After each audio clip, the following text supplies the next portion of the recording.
They're tricky plants, in my experience. One, I got it as an import in 2023, and I believe that this is the case for me. That is one of those wimpy plants that is like not wanting to grow. This is my Philodendron Sodiroi. All right, so let me give it a really good water.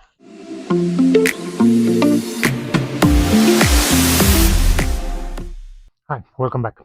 So today I am going to address a couple of plants that I found, and I'm still shocked that I found these plants at the big box store. This was at Lowe's.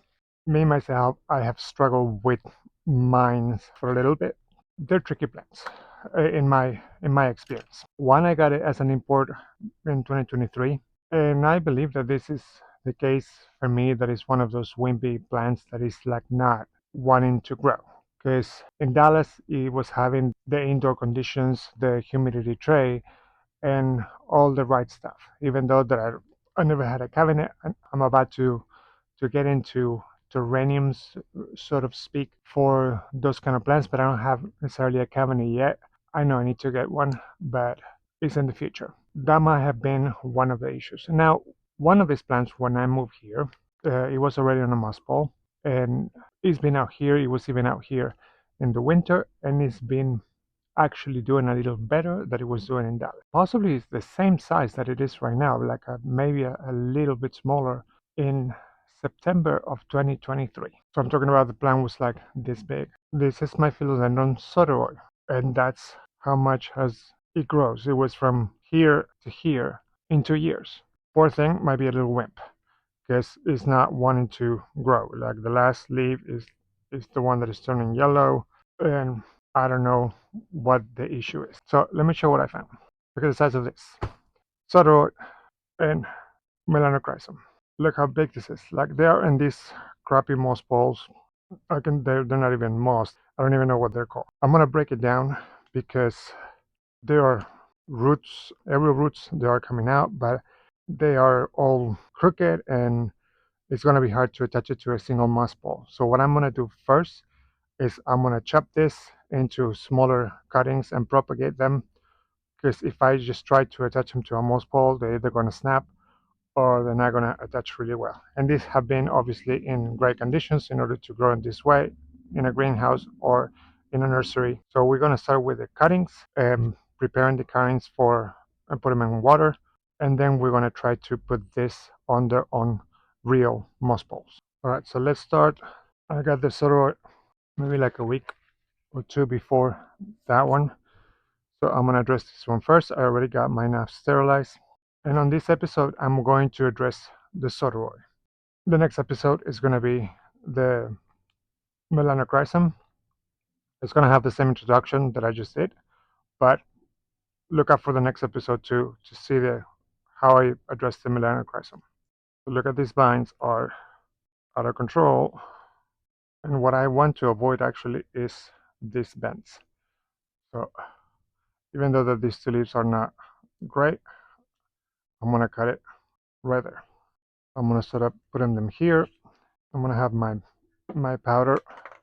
I'm gonna dip it in it and let it start to callus. Now this one is gonna be planted like this. I just wanna make sure that the cutting and the node had the powder, because the powder has rooting hormone in it, and also the water that I'm gonna use has root grow liquid in them as well. I mean, look at the size of these vines are like being wrapped around. So here I have two nodes.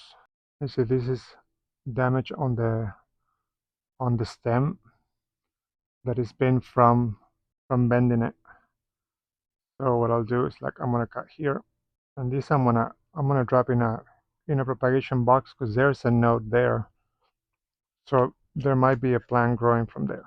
And I have a node right here and another one down here. So you see like how it has elongated, and that's probably lack of light. But I'm gonna do the same thing with this.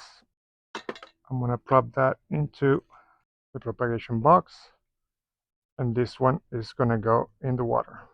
So I'm gonna do the same thing with this, and I'm gonna leave the stem that is the one that I consider that it has the best chance of success to actually put it directly on a moss ball, instead of chopping this whole plant down. I'll show you that.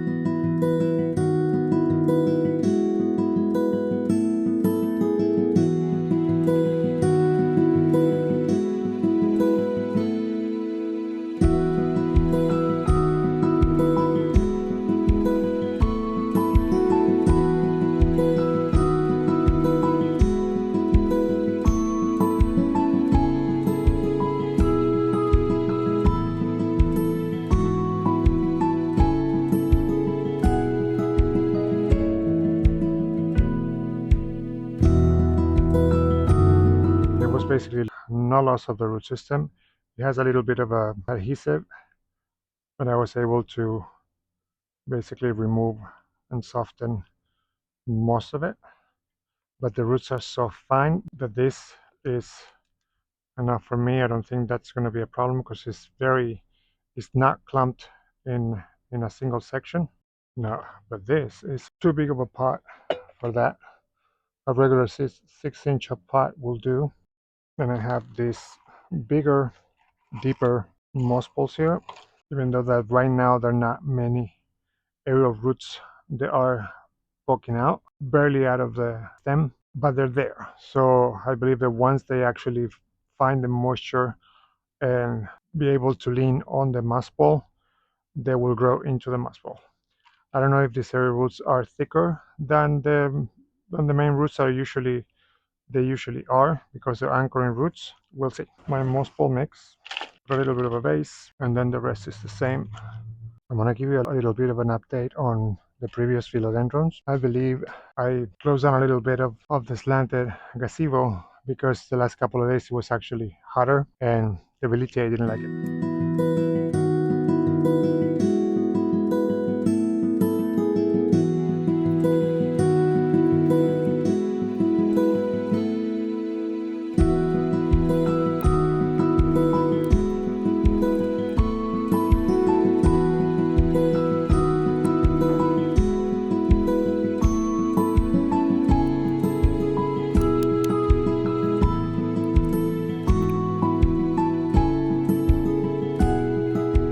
This one is already longer than the moss ball is.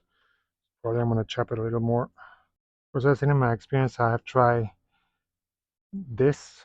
I tried before of putting already a binet plant in moss ball with several different plants like philodendrons, monsteras, syngoniums, you name it, epiprenums. They don't necessarily just grab onto the moss ball.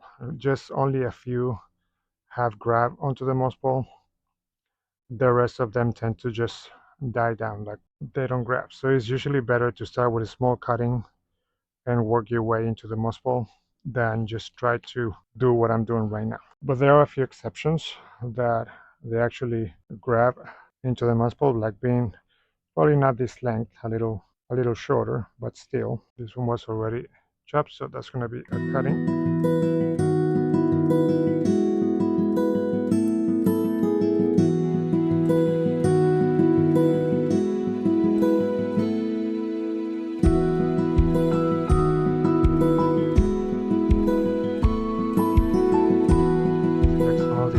Have very pronounced bends because the way that it was wrapped up in that other pole. I'm trying to find the right setting for the plant to be able to lean on this moss pole without having to like chop it completely off, because that would be a shame.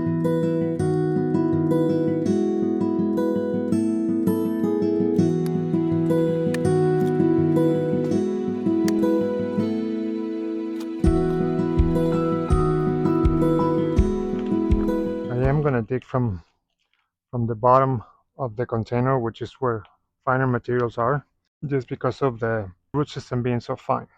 Here in the back I can keep it a little chunkier so it supports the moss pole better. But in the front where the root system is, I don't want it to have any air pockets.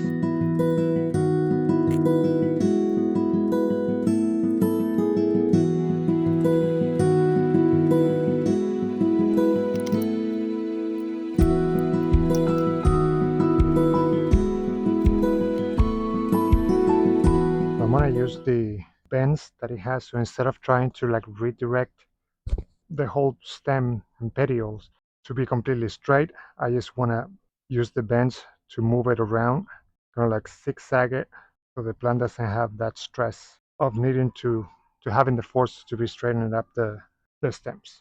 The first bend that I have is down here for the longer one, and that way the stems are also having contact with the moss. Being so low, I have to consider that I'm gonna need to attach this lower one too.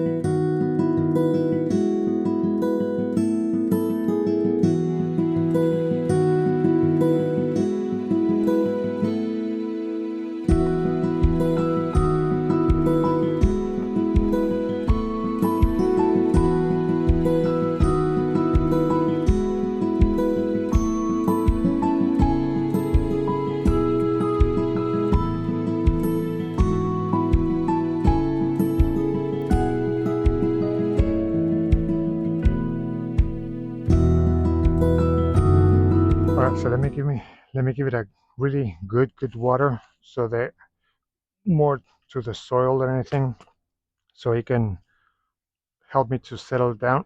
And then I'm gonna refill a little bit more.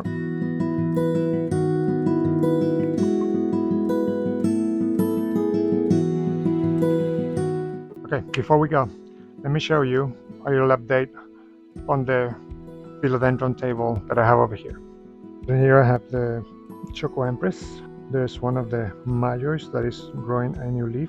Still not doing much, but there's a new leaf coming there. But the last one came out also like really small.